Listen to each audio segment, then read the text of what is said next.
وما أرسلناك إلا رحمة للعالمين۔ السلام علیکم ورحمۃ اللہ وبرکاتہ۔ الحمدللہ کفا وسلام علی عبادہ الذین اصطفیٰ، اما بعد۔ محترم ناظرین کرام، سیرت النبی صلی اللہ علیہ وسلم کی آج کی نشست میں آپ حضرات کا استقبال ہے۔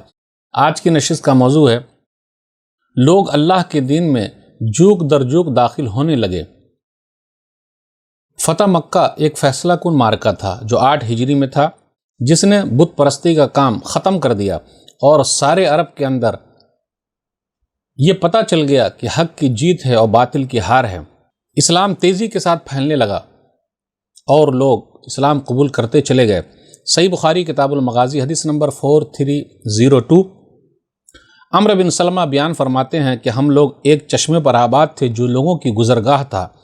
ہمارے یہاں سے قافلے گزرتے تھے اور ہم ان سے پوچھتے تھے کہ لوگوں کا کیا حال ہے اس آدمی کے بارے میں، یعنی نبی صلی اللہ علیہ وسلم کے بارے میں، اور کیسے ہیں وہ۔ لوگ کہتے وہ سمجھتا ہے کہ اللہ نے اسے نبی بنایا ہے، اس کے پاس وہی بھیجی ہے، اللہ نے یہ وہی کی ہے، میں یہ بات یاد کر لیتا، گویا کہ وہ میرے سینے میں چپک جاتی تھی۔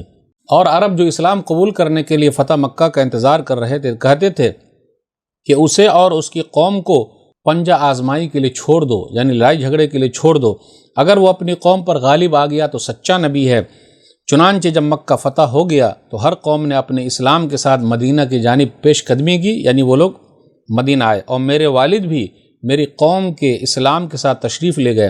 اور جب نبی صلی اللہ علیہ وسلم کی خدمت سے واپس ہوئے تو فرمایا میں تمہارے پاس اللہ کی قسم ایک نبی برحق سچے نبی کے پاس سے آ رہا ہوں۔ آپ صلی اللہ علیہ وسلم نے فرمایا فلاں نماز فلاں وقت پڑھو، فلاں نماز فلاں وقت پڑھو، اور نماز کا وقت آ جائے تو تم میں سے ایک آدمی اذان کہے اور جسے قرآن زیادہ یاد ہوئے امامت کرے۔ اس حدیث سے اندازہ لگتا ہے کہ فتح مکہ کے بعد حالات بدل گئے، لوگ اسلام کے اندر داخل ہونے لگے۔ فتح مکہ کے بعد 9 ہجری اور 10 ہجری میں زیادہ تعداد میں لوگ اسلام کے اندر آنے لگے۔ بہت سارے وفد تھے جو وفد کی شکل میں آئے۔ ایک وفد نجران ہے جو نبی صلی اللہ علیہ وسلم کے پاس آیا۔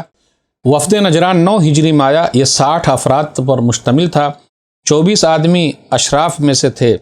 نبی صلی اللہ علیہ وسلم کے سامنے ان لوگوں نے بات رکھی اور آل عمران کے اندر ان کے بارے میں لگ بھگ 60 یا 80 آیتیں بیان کی گئی ہے۔ نبی صلی اللہ علیہ وسلم نے ان سے کہا کہ وہ لوگ مباہلہ کریں، کیونکہ وہ لوگ عیسائی لوگ تھے، لیکن وہ لوگ تیار نہیں ہوئے۔ اور نبی صلی اللہ علیہ وسلم نے عیسیٰ علیہ السلام کے بارے میں قرآن کریم کی آیت سنائی، ان مثل عیسیٰ عند اللہ کمثل آدم خلقہ من تراب ثم قال له كن فيكون الحق من ربك فلا تكن من الممترين فمن حاجك فيه من بعد ما جاءك من العلم فقل تعالوا ندعو أبناءنا وأبناءكم ونساءنا ونساءكم وأنفسنا وأنفسكم ثم نبتهل فنجعل لعنة الله على الكاذبين۔ سورہ آل عمران سورہ نمبر 3 آیت نمبر 59، 60 اور 61۔ بے شک عیسیٰ علیہ السلام کی مثال اللہ کے نزدیک آدم علیہ السلام جیسی ہے۔ اسے مٹی سے پیدا کیا، پھر ان سے کہا ہو جا تو وہ ہو گئے۔ حق آپ کے رب کی طرف سے ہے، بے شک شک کرنے والوں میں سے نہ ہو جائیے۔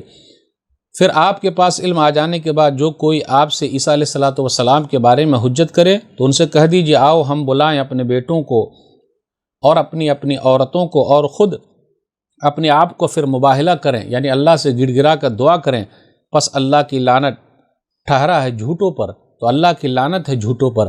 اس کے بعد آپ صلی اللہ علیہ وسلم نے ان لوگوں سے صلح کر لی۔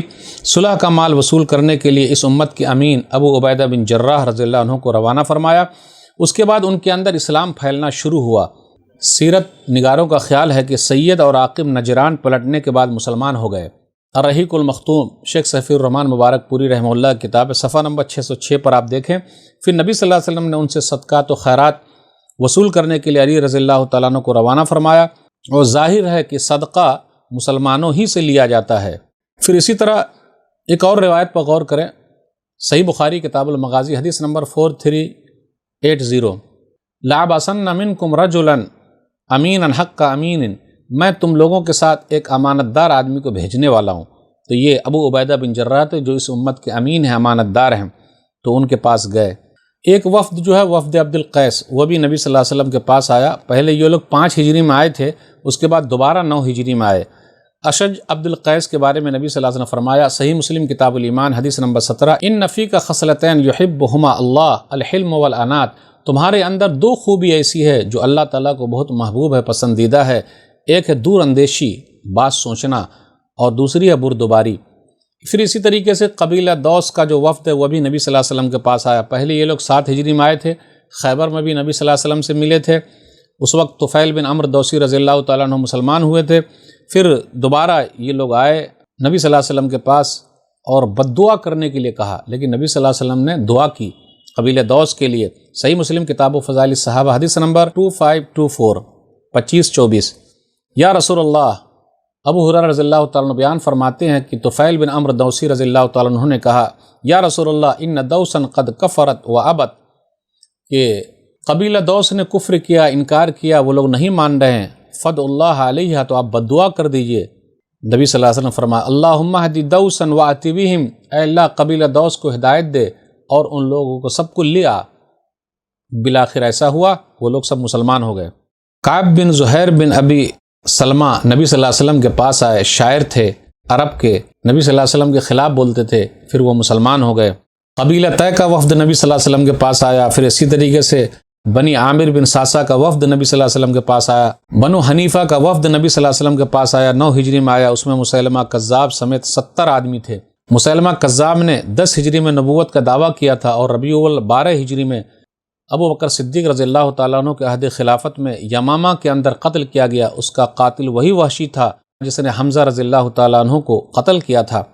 ایک نبوت کا دعوے دار تو یہ تھا جس کا یہ انجام ہوا، اور دوسرا نبوت کا دعویٰ کرنے والا اسود انسی تھا جس نے یمن میں فساد برپا رکھا تھا۔ اسے نبی صلی اللہ علیہ وسلم کی وفات سے صرف ایک دن پہلے یا ایک رات پہلے حضرت فیروز نے قتل کیا۔ پھر آپ صلی اللہ علیہ وسلم کے پاس اس کے بارے میں وحی آئی اور آپ نے صحابہ کرام کو اس واقعے کے بارے میں بتایا۔ اس کے بعد یمن سے ابو بکر صدیق رضی اللہ تعالیٰ عنہ کے پاس باقاعدہ خبر آئی۔ عدی بن حاتم بھی نبی صلی اللہ علیہ وسلم کے پاس آئے اور مسلمان ہو گئے۔ ایک حدیث کے اندر آیا، صحیح ابن حبان حدیث نمبر 7206، عدی بن حاتم رضی اللہ تعالیٰ عنہ کا بیان ہے کہ نبی صلی اللہ علیہ وسلم کے گھوڑ سوار وہ گئے اور میری پھوپھی کو اور دوسرے لوگوں کو لے کر آ گئے۔ میری پھوپھی نے کہا، یا رسول اللہ، اے اللہ کے رسول صلی اللہ علیہ وسلم، نا الوافد، کوئی ہمارا ہے ہی نہیں دیکھ بھال کرنے والا، ونقطع الولد، میرے پاس بچے بھی نہیں، وانا عجوز کبیرہ، اور میں بوڑھی ہوں، مجھ پر آپ احسان کیجئے۔ نبی صلی اللہ علیہ وسلم فرمایا، من موافدک، کون ہے تمہاری دیکھ بھال کرنے والا؟ تو کہا عدی بن حاتم۔ نبی صلی اللہ علیہ وسلم نے فرمایا، الذی فر من اللہ ورسولہ، وہی عدی بن حاتم جو اللہ اس کے رسول سے بھاگ گئے ہیں۔ ان کی پھوپھی نے کہا، فمن علیہ، آپ ہم پر احسان کیجئے۔ نبی صلی اللہ علیہ وسلم کے پاس عدی بن حاتم آئے۔ نبی صلی اللہ علیہ وسلم نے عدی بن حاتم سے کہا، یہ رومیوں کی طرف چلے گئے تھے، بھاگ کے چلے گئے تھے، لیکن واپس آئے کیونکہ ان کی پھوپھی نے نبی صلی اللہ علیہ وسلم سے کہا تھا کہ آپ امان دے دیجئے، وہ آ کر اسلام قبول کریں گے، تو بالآخر وہ آ گئے، تو اپنی پھوپھی کی محنت سے وہ اسلام قبول کیے۔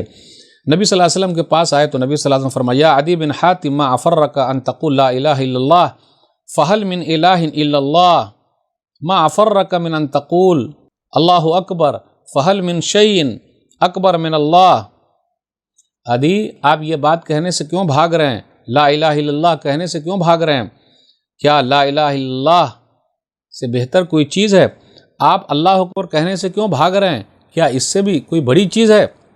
عدی کہتے فاسلمت ورأیت وجہ رسول اللہ فقد استبشر، میں نے اسلام قبول کیا اور میں نے دیکھا رسول اللہ صلی اللہ علیہ وسلم مسکرا رہے ہیں۔ تو یہ چند وفود کا تذکرہ تھا۔ اللہ سے دعا ہے کہ اللہ تعالی ہم لوگ کو نبی صلی اللہ علیہ وسلم کی سیرت کو پڑھنے، سمجھنے، عمل کرنے اور لوگوں تک پہنچانے کی توفیق دے، آمین۔ والسلام علیکم ورحمۃ اللہ وبرکاتہ۔ وما أرسلناك إلا رحمة للعالمين